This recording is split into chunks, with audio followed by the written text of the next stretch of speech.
Welcome to Sweet Spot TV. Kenny Williams, Executive Vice President of the White Sox and the team's former GM, has called the team's start of the season embarrassing.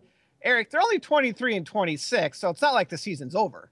Not over at all. In fact, I wouldn't call them contenders to win the division yet, but only 7 games out of first place. We've seen teams come back from this. It's the second day of June, so I still think Cleveland and Detroit, I think every team in the division right now is better than them. But are they out of it? By no means are they out of it. Chris Sale could go on a run. Jose Abreu still has a lot of power. I think this is still a good team. It's possible that no team in the American League Central will have more losses than wins, though.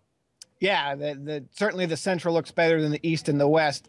The thing I have with Williams' comments is I know he's disappointed by the start, but the team had obvious holes heading into the year. Catcher, third base, second base, Hector Noesi in the rotation. All those positions have been problems. So isn't this on Williams and the GM Rick Hahn as much as the players? Not necessarily. Very few teams have top catchers at this point. There's nothing really wrong with Tyler Flowers. Micah Johnson is still a very good prospect at second base. Carlos Rodon is going to be in the rotation the rest of the season. They already made that quick switch. Honestly, part of this is Chris Sale wasn't pitching up to his potential. Part of it is Abreu not hitting the power that he did last season.